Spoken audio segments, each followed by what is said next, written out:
رسول اللہ صلی اللہ علیہ وسلم نے فرمایا، میری امت کے تمام لوگوں کے گناہ اللہ تعالیٰ بخش دیں گے سوائے ان لوگوں کے جو گناہ کریں گے کر کے لوگوں سے فخر سے بتائے کہ ہم نے گناہ کیا ہے۔ رسول اللہ صلی اللہ علیہ وسلم نے فرمایا، ساری امت جنت میں جائے گی سوائے ان کے جنہوں نے انکار کیا۔ صحابہ نے عرض کیا، یا رسول اللہ انکار کون کرے گا؟ فرمایا، جو میری اطاعت کرے گا وہ جنت میں داخل ہوگا اور جو میری نافرمانی کرے گا اس نے انکار کیا۔ رسول اللہ صلی اللہ علیہ وسلم نے فرمایا، جو عورتیں کسی کی موت پر اپنے چہرے کو پیٹتی اور گریبان چاک کر لیتی ہیں اور جاہلیت کی باتیں بکتی ہیں وہ ہم میں سے نہیں ہیں۔ رسول اللہ صلی اللہ علیہ وسلم نے فرمایا، قیامت کے دن سورج اور چاند دونوں تاریک یعنی بے نور ہو جائیں گے۔ رسول اللہ صلی اللہ علیہ وسلم نے فرمایا، جس گھر میں کتے اور تصویر ہو اس میں رحمت کے فرشتے داخل نہیں ہوتے۔ رسول اللہ صلی اللہ علیہ وسلم نے فرمایا، بخار جہنم کے بھاپ کے اثر سے ہوتا ہے، اسے پانی سے ٹھنڈا کر لیا کرو۔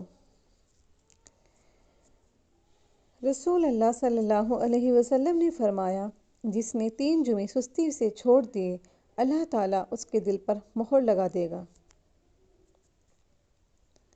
رسول اللہ صلی اللہ علیہ وسلم نے فرمایا، اللہ تعالیٰ نے جب مخلوق پیدا کی تو عرش کے اوپر اپنے پاس لکھ دیا کہ میری رحمت تیرے غصے سے بڑھ کر ہے۔ رسول اللہ صلی اللہ علیہ وسلم نے فرمایا، مومن کو پہنچنے والی ہر تکلیف، بیماری، غم، تھکاوٹ، فکر مندی کے بدلے اس کے گناہ کو مٹا دیا جاتا ہے۔ رسول اللہ صلی اللہ علیہ وسلم نے فرمایا، اگر انسان کے پاس مال کی 2 وادیاں ہوں تو تیسری کا خواہش مند ہوگا، اور انسان کا پیٹ مٹی کے سوا اور کوئی چیز نہیں بھر سکتی، اور اللہ اس شخص کی توبہ قبول کرتا ہے جو سچی توبہ کرتا ہے۔ رسول اللہ صلی اللہ علیہ وسلم نے فرمایا، جس شخص کی نماز اثر رہ گئی تو گویا اس کے اہل و عیال اور اس کا مال تباہ و برباد ہو گیا۔ رسول اللہ صلی اللہ علیہ وسلم نے فرمایا، تباہ کر دینے والی چیز اللہ کے ساتھ شرک کرنا ہے، اس سے بچو اور جادو کرانے سے بھی بچو۔ رسول اللہ صلی اللہ علیہ وسلم نے فرمایا، جس نے کسی آدمی کو ناحق قتل کیا وہ جنت کی خوشبو بھی نہ پا سکے گا، حالانکہ جنت کی خوشبو 40 سال کی راہ سے سونگھی جا سکتی ہے۔ رسول اللہ صلی اللہ علیہ وسلم نے فرمایا، اس شخص کی مثال جو اپنے رب کو یاد کرتا ہے اور اس کی مثال جو اپنے رب کو یاد نہیں کرتا زندہ اور مردہ جیسی ہے۔ رسول اللہ صلی اللہ علیہ وسلم نے فرمایا، ان تصویروں کو بنانے والے پر قیامت میں عذاب ہوگا اور ان سے کہا جائے گا کہ تم نے جو بنایا ہے اسے زندہ بھی کرو۔ رسول اللہ صلی اللہ علیہ وسلم نے فرمایا، میں نے اپنے بعد مردوں کے لیے عورتوں کے فتنے سے بڑھ کر نقصان دینے والا اور کوئی فتنہ نہیں چھوڑا ہے۔ رسول اللہ صلی اللہ علیہ وسلم نے فرمایا، اللہ تعالیٰ اس بندے مومن کو پسند کرتا ہے جو آزمائش میں مبتلا ہونے کے بعد توبہ کر لے۔ رسول اللہ صلی اللہ علیہ وسلم نے فرمایا، اگر لوگوں کو تنہا سفر کرنے کی ان خرابیوں کا علم ہو جائے جو مجھے معلوم ہے تو کوئی سوار تنہا 1 رات کا بھی سفر نہ کرے۔ رسول اللہ صلی اللہ علیہ وسلم نے فرمایا، اگر تم گناہ کرو یہاں تک کہ تمہارے گناہ آسمان تک پہنچ جائے پھر تم توبہ کرو تو اللہ تعالیٰ ضرور تمہاری توبہ قبول کرے گا۔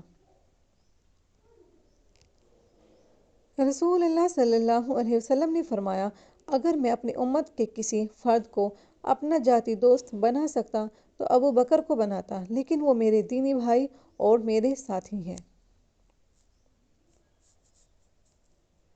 رسول اللہ صلی اللہ علیہ وسلم نے فرمایا، جو شخص مسجد میں صبح شام بار بار حاضری دیتا ہے تو اللہ تعالیٰ جنت میں اس کی مہمانی کا سامان کرے گا، وہ صبح شام جب بھی مسجد میں جائے۔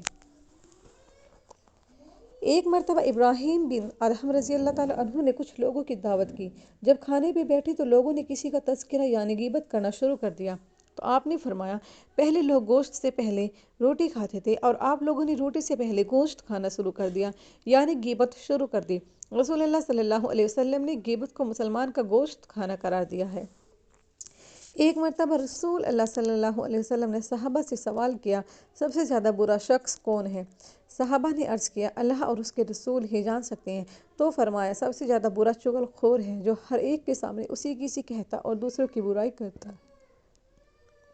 کسی نے کہا کہ اصحاب قبر کے 3 حصے ہیں، 1/3 غیبت کی وجہ سے، 1/3 پیشاب سے احتیاط نہ کرنے کی بنا پر اور 1/3 چغلی کی بنیاد پر ہوتی ہے۔ حضرت حسن بصری رضی اللہ تعالیٰ عنہ نے فرمایا، جو شخص تجھ سے کسی کی بری بات نقل کرے تو سمجھ لے کہ وہ تیری بات بھی دوسرے سے ضرور کہے گا، اسی لیے کسی کی برائی کرنے والے کا یقین نہ کر۔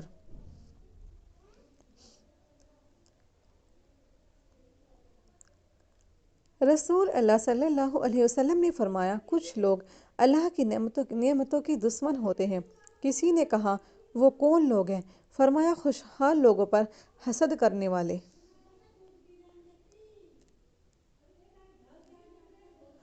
حکیم لقمان سے کسی نے دریافت کیا، آپ کو یہ بلند مقام کس طرح حاصل ہوا؟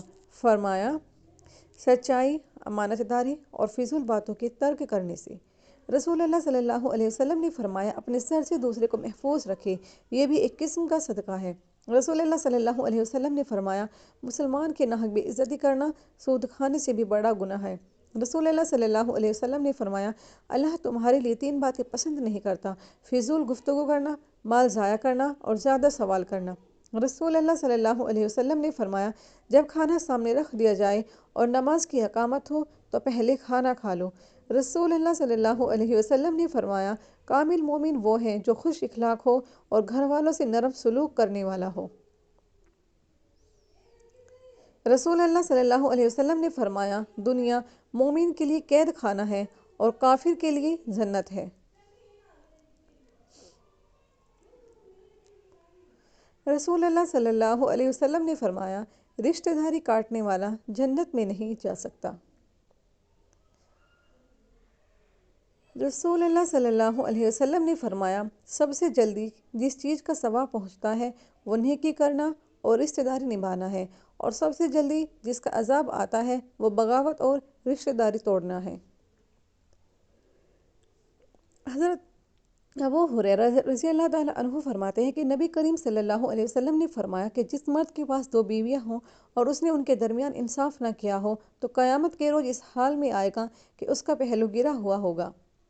حضرت سعد بن عبادہ رضی اللہ تعالیٰ عنہ فرماتے ہیں کہ نبی صلی اللہ علیہ وسلم نے فرمایا کہ جس شخص نے قرآن شریف پڑھا اور پھر اسے غفلت اور سستی کی وجہ سے بھلا دیا، وہ اللہ سے اس حال میں ملاقات کرے گا کہ وہ ازم ہوگا، یعنی کوڑھے ہوگا۔ ایک حدیث میں ہے کہ نبی کریم صلی اللہ علیہ وسلم نے فرمایا کہ مجھ پر میری امت کے گناہ پیش کیے گئے تو میں نے کوئی گناہ اس سے بڑھ کر نہیں دیکھا کہ کسی کو کوئی قرآن کی صورت یا آیت آتی ہو اور پھر وہ اسے بھول جائے۔ حضرت عبداللہ بن عمر رضی اللہ تعالیٰ عنہ فرماتے ہیں کہ نبی صلی اللہ علیہ وسلم نے فرمایا کہ جس نے نماز کی پابندی نہ کی، اس کے لیے نماز نہ نور ہوگی، نہ دلیل ہوگی، نہ نجات کا سامان ہوگی، اور قیامت کے روز اس کا حشر فرعون، قارون، حامان اور ابی بن خلف کے ساتھ ہوگا۔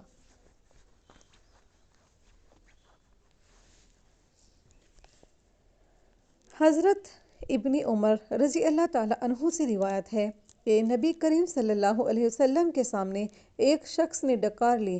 آپ نے فرمایا، اپنی ڈکار کم کرو، کیونکہ قیامت کے روز سب سے زیادہ دیر تک وہی بھوکے رہیں گے جو دنیا میں سب سے زیادہ دیر تک پیٹ بھرے رہتے ہیں۔ حضرت عمار رضی اللہ تعالیٰ عنہ سے روایت ہے کہ نبی کریم صلی اللہ علیہ وسلم نے فرمایا کہ دنیا میں جو 2 چہرے والا تھا، یعنی ایسا شخص کہ اس کے گروہ کے سامنے اس کی تعریف اور دوسرے کی مذمت کرتا ہو، اور پھر جب وہ دوسرے میں جائے تو ان کی تعریف اور اس گروہ کی برائی کرتا ہو، تو قیامت کے روز اس کی زبان آگ کی ہوگی۔ حضرت ابن عمر رضی اللہ تعالیٰ عنہ سے روایت ہے کہ نبی کریم صلی اللہ علیہ وسلم نے فرمایا کہ جس شخص نے دنیا میں شہرت یعنی تکبر اور اتراوی کا لباس پہنا، اسے اللہ قیامت کے روز ذلت کا لباس پہنائے گا۔ نبی کریم صلی اللہ علیہ وسلم نے فرمایا کہ جس نے ذرا سی زمین بھی بغیر حق کے لے لی، اس کو قیامت کے روز 7ویں زمین تک دھسا دیا جائے گا۔ حضرت ابو ہریرہ رضی اللہ تعالیٰ عنہ روایت فرماتے ہیں کہ نبی صلی اللہ علیہ وسلم نے فرمایا کہ جس سے کوئی علم کی بات پوچھی گئی جسے وہ جانتا تھا اور اس نے وہ چھپا لی، تو قیامت کے دن اس کے منہ میں آگ کی لگام دی جائے گی۔ حضرت بریدہ رضی اللہ تعالیٰ عنہ روایت فرماتے ہیں کہ نبی کریم صلی اللہ علیہ وسلم نے فرمایا کہ مسجدوں کے اندھیرے میں جانے والوں کو خوشخبری سنا دو کہ ان کو قیامت کے دن پورا نور عنایت کیا جائے گا۔ حضرت معاویہ رضی اللہ تعالیٰ عنہ سے روایت ہے کہ نبی صلی اللہ علیہ وسلم نے فرمایا کہ اذان دینے والے قیامت کے روز سب لوگوں سے زیادہ لمبی گردنوں والے ہوں گے۔